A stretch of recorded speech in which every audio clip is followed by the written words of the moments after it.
Hello everyone, good morning. This is my first blog and all of you happy Navratri. આજે સવારમાં ઉઠી અને થોડો કંટાળો આવતો હતો તો બાલ્કનીમાં જઈ અને થોડુંક વોકિંગ કરી લીધું. વોકિંગ કર્યા પછી સરસ મજાનું બ્રશ કરી મિરરમાં જોઈ અને થોડાક નખરા પણ કરી લીધા. નખરા કર્યા પછી પાણી ગરમ કરી અને પાણી પી લીધું.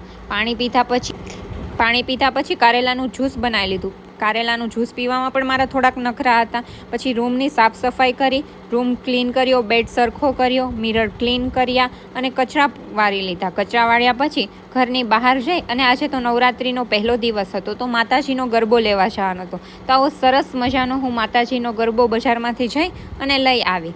ગરબા લઈ આવી અને ઘરે આવીને નેલ પેઇન્ટ કરી, કેમ કે આજે નવરાત્રિનો પહેલો દિવસ છે અને સાંજે ગરબા રમવા જવાનું છે. લેટ ના થઈ જાય તે માટે મેં અત્યારે જ નેલ પેઇન્ટ કરી લીધી. નેલ પેઇન્ટ કરી અને સાંજનો સમય થઈ ગયો હતો તો રસોઈ કરવાનું ચાલુ કરી દીધું, કેમ કે સાંજે તો ગરબા રમવા જવાનું છે. તો જલ્દી સરસ મજાની રસોઈ કરી લીધી, સાથે થોડાક નખરા અને ડાન્સ પણ કરી લીધો. ડાન્સ અને નખરા કરી અને રસોઈ બનાવીને જમી લીધું. પછી રેડી થવાનું સ્ટાર્ટ કરી દીધું. સરસ મજાનું રેડી થઈ લિફ્ટમાં જતાં પણ નખરા કરી લીધા મિરર જોઈને. પછી એક ઢીંગલી સરસ મજાની રમતી હતી તો એને રેકોર્ડ કરી લીધી. અમે પણ સરસ મજાના ગરબા રમ્યા. ગરબા રમીને અમે થાકી ગયા હતા, નાસ્તો કરવા ગયા. નાસ્તો કરી અને ઘરે આવીને ખૂબ થાકી ગયા તો સૂઈ ગયા. કાલે મળીશું.